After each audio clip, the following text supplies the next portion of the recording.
ভাই ফেচবুকত বহুত কিবা কিবি লিখিলোঁ। ফেচবুকত এটা পোষ্ট তত লাইক কমেন্ট শ্বেয়ার আদিয়েই ফেচবুকের এটা মানে কামিয়াবি ফলাফল। আৰু আজিকালি ভাল ভাল পোষ্টত লাইক কমেন্ট খুবেই কম হ'ব ধৰিছে, বাকী যেনেকুৱা ধৰণৰ মানুহে ব্যৱহাৰ কৰিব ধৰিছে খুবেই বেয়া। ফেচবুকত লাগি থকাটো সিমান ভাল নহয়, আকৌ সিমান বেয়াও নহয়। ভাল মানুহো আছে ফেচবুকত। ফেক একাউণ্টৰ এইটো এটা আটাইতকৈ ডাঙৰ জ্বালা। ফেক একাউণ্টৰ যিবিলাক মুছলিম বিদ্বেষী সেইবিলাক আচলতে মুছলমানেই বেছিভাগ শ্বেয়াৰ কৰে, আৰু মুছলিমৰ দ্বাৰা যিহেতু শ্বেয়াৰ কৰা হয়, বাকী মুছলমান মানে ধাৰ্মিক মানুহবিলাক বেছি মানে মাইণ্ড ছেটটো বেছিভাগ কঠোৰ হৈ যায়। আৰু ফেচবুকত বহুতো সমস্যা আছে, আমি লাগি থকাটো ইমান ভাল নহয়। ফটোৰ ব্যৱহাৰটো আছেই, এইটো এটা ডাঙৰ সমস্যা। কিছুদিন আগত চলপাল্টা এটা ঢৌ উঠিল, সেইটো বিশ্লেষণকাৰী বহুত। আচলতে হিন্দু মানুহবিলাকে এইটো আনিলে আৰু মুছলমানৰ নাম হ'ল যে তেওঁলোকে ধৰ্ম মানে এই ভাষা অসমীয়া ভাষাটোৰ চেঞ্জ কৰি দিব। 2021 চনত কিছুমানে কোৱা হৈছে 2021 চনত যিটো অসম বিধানসভা নিৰ্বাচন হ'ব সেইটো চৰকাৰ চেঞ্জ কৰি দিব। কিছুমানে আকৌ বিশ্লেষণ কৰি আছে যে এইটো মানে আমাৰ শিক্ষা, আমাৰ মানে আমাৰ কৰ্ম, সংখ্যালঘুৰ কৰ্ম, সংখ্যালঘুৰ শিক্ষা, সংখ্যালঘুৰ যিমান বেয়া অভ্যাস, বেয়া আছে সকলো উন্নতিৰ যিটো উন্নতিৰ এটা চেতনা, উন্নতিৰ শ্লোগান হিচাপে চলপাল্টাই এইটো এটা ব্যৱহাৰ কৰিছে। মানে বিশ্লেষণকাৰীৰ ভাৱ নেই। আহলে হাদিস বেৰলভি, 8 ৰাকাত নামাজ, সুন্নত, আকৌ দাড়ি নৰখা, এইবিলাক বিতৰ্কত আছেই। মানে ফেচবুক মানে বিতৰ্ক মানে ফেচবুক এনেকুৱা যদি মানে সমস্যা। আৰু বেয়া বস্তু শ্বেয়াৰ সেইটোতো আছে। বেয়া বস্তু শ্বেয়াৰ বেছিভাগ মানে এণ্ড্ৰইড এটা মোবাইল ল'লেই মানুহে ফেচবুক খোলে, আৰু ফেচবুক মানে মোবাইল ব্যৱহাৰ সকলে কিন্তু কৰিব নোৱাৰে। মোবাইলৰ ব্যৱহাৰ কোনেও কৰিব নোৱাৰে, কিন্তু মোবাইল কিনে সকলোৱে, আৰু কিনি পেলাই এই কি কৰি আছে কি নকৰি আছে। মানে কোনো এটা বস্তু মোবাইলত যদি ব্যৱহাৰ কৰি কোনোবা যদি ডিলিট কৰি দিয়ে বা ডিলিট কৰি দিব, আপুনি ডিলিট কৰি শান্তত থাকে, কিন্তু সেইটো কেতিয়াও ডিলিট নহয়। ডিলিট অপশ্যনেই নাই জগতত, যিটো হৈছেই। ৰিজেক্টেড কিছুমান বস্তু আছে, আৰু আপুনি কেতিয়াবা ফাঁচি যাব পাৰে ফেচবুক। বহুতে ফাঁচি গৈছে অলৰেডি। ইণ্টাৰনেট খুবেই জঘন্য কাম।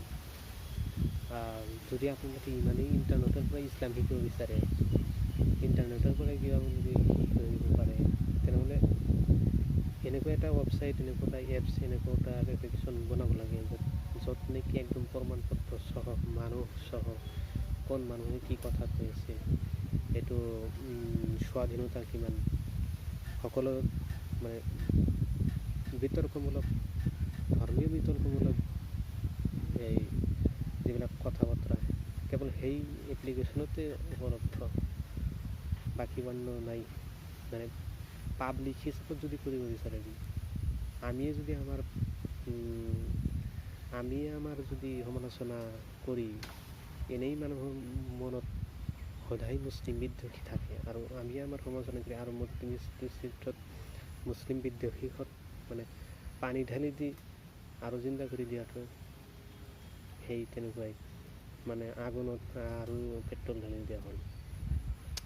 সেইটো ভাল লক্ষণ নহয়। আমি বিপদত গৈ আছোঁ। আমি যিমানেই আগবাঢ়ি আছোঁ, আমি বোধহয় বহুত আগবাঢ়ি আছোঁ, কিন্তু আচলতে তেনেকুৱা নহয়। এতিয়াও বহুত পিছত। আমাৰ মাইণ্ড ছেটটো যিটো জাতীয়তাবাদৰ ধাৰা সেইটোও কিন্তু দোষী, সেইটো মেইন জাতীয়বাদী প্ৰকাশ নাপায়। আৰু আমাৰ যেনেকুৱা সংবিধানে যেনেকুৱাকৈ আমাক হেৰি দিছে, যেনেকুৱাকৈ থাকিব দিছে, সেইটোতো কেতিয়াও নহয়। কাৰণ আইনৰ চকীত বহিয়ে মানুহে বেআইনী কথা কয়।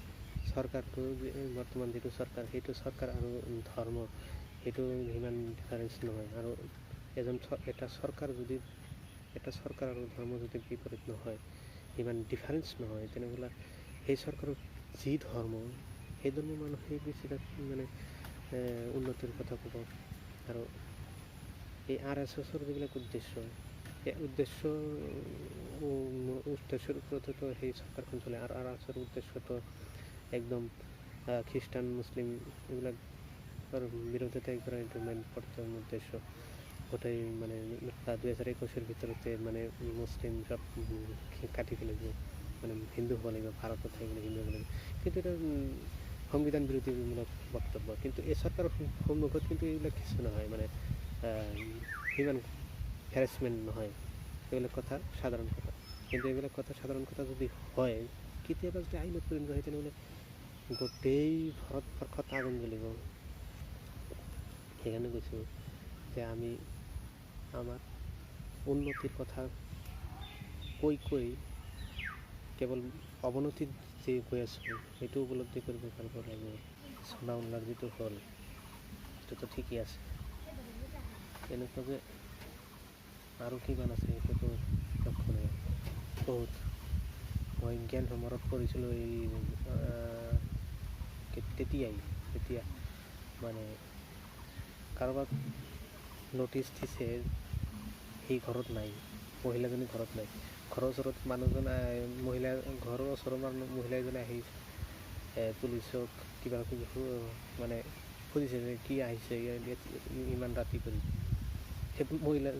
সেই বেলেগ ঘৰৰ মহিলাজনীকে তুলি লৈ গৈছে, এনেকুৱা ঘটনা হৈ গৈছে। আৰু বেলেগ ক'ৰবাত ঠাইৰ পৰা যদি মানুহ আহিছে, ম্যানমাৰে হওক বা ভূটান, নেপাল, মালয়েছিয়া, তেনেকুৱা ধৰণৰ বহু অন্যান্য দেশৰ পৰা যদি কোনোবা আহিছে, তাকো মানে সেই দেশত উভতাই নিদি ইয়াতে ডিটেনশ্যন কেম্পত দিছে।